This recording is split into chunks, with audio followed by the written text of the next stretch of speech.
ఇప్పుడు ట్రెండింగ్‌లో ఉన్న ఇన్విజిబుల్ నెక్ చైన్ అయితే చూసేద్దాము. దీనికోసం నేను శారీకి మ్యాచింగ్‌గా ఇక్కడ కుందన్స్ తీసుకున్నాను. గ్రీన్ కలరు అలాగే 3 రౌండ్ కుందన్స్ తీసుకున్నాను. 3డీ షేప్‌లో వచ్చే విధంగా డిజైన్ చేసుకొని నేను వీడియోలో చూపిస్తున్న విధంగా మీరు డిజైన్ చేసుకోండి. ఇలాగే మీకు ఎన్ని కావాలనుకుంటే అన్ని ప్రిపేర్ చేసుకోవచ్చు. నేను లాకెట్‌కి ఒకటి ప్రిపేర్ చేసుకున్నాను. అలాగే 2 వచ్చేసి ఇయర్ రింగ్స్ కోసం చేశాను. సో, ఇప్పుడు వీటిని నీట్‌గా కట్ చేసేసుకొని ఐపిన్ అనేది పెట్టుకోవాలి. మిగతా రెండింటికి కూడా స్టడ్స్ పెట్టుకోవాలండి వ్యాక్స్ షీట్ వేసుకొని. ఇప్పుడు నేను 3 సైజ్‌లో రౌండ్ బీడ్స్ అనేవి తీసుకున్నాను గోల్డ్‌వి.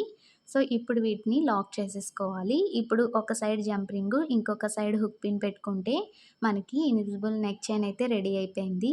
ఫైనల్ లుక్ అయితే ఎలా ఉంటుందండి. నిజంగా ఇన్విజిబుల్ చైన్స్ అయితే ఎలాంటి డిజైన్ చేసుకున్నా కూడా పెట్టుకుంటే చాలా బాగుంటుందండి లుక్ అయితే. చాలా సింపుల్‌గా ఉంటుందండి. వీడియో నచ్చితే లైక్ చేసి సబ్స్క్రైబ్ చేసుకోండి.